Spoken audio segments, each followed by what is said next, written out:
তাহলে এবি বাহুটিকে যদি ভূমি ধরি তাহলে শীর্ষবিন্দু কোনটি হচ্ছে, সি বিন্দুটি হচ্ছে শীর্ষবিন্দু, এবং সি বিন্দুর কাছে যে একটি কোণ তৈরি হয়েছে এই কোণটির নাম হবে শিরোকোণ বা শীর্ষকোণ। তাহলে এক্ষেত্রে আপাতত শীর্ষবিন্দু হয়ে গেল শীর্ষবিন্দু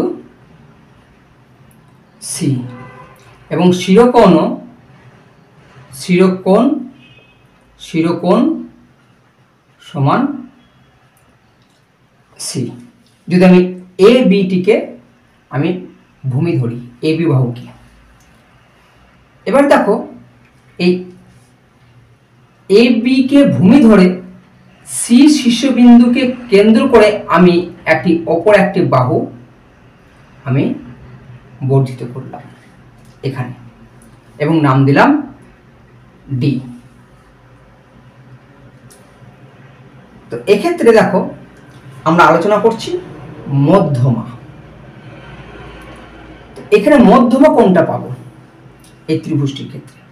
ত্রিভুজ এ বি সি, এই ত্রিভুজটির মধ্যমা হবে, দেখো এই সি শীর্ষবিন্দু থেকে আমি যে বাহুটিকে বর্ধিত করেছি এবং নাম দিয়েছি ডি, তাহলে এখানে আমি এ বি সি এই ত্রিভুজটির আমি মধ্যমা পাবো। দেখো সি ডি একটি মধ্যমা পেলাম, অর্থাৎ মিডিল পেয়ে গিয়েছি আমি।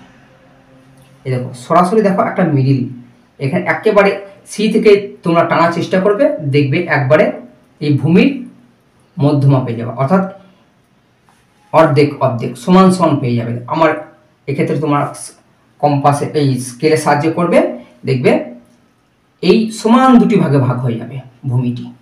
যদি আমি মধ্যমা থেকে আমি যদি সরাসরি যদি আমি টানি, দুটি ভাগে ভূমিটি ভাগ হয়ে গেছে।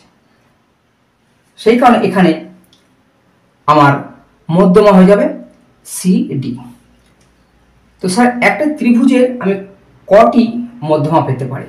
এক্ষেত্রে দেখো আমি এ বিকে আমি ভূমি ধরে সি শীর্ষবিন্দু বরাবর যে বাহুটিকে কেন্দ্র করেছি একটি আমি মধ্যমা পেয়েছি।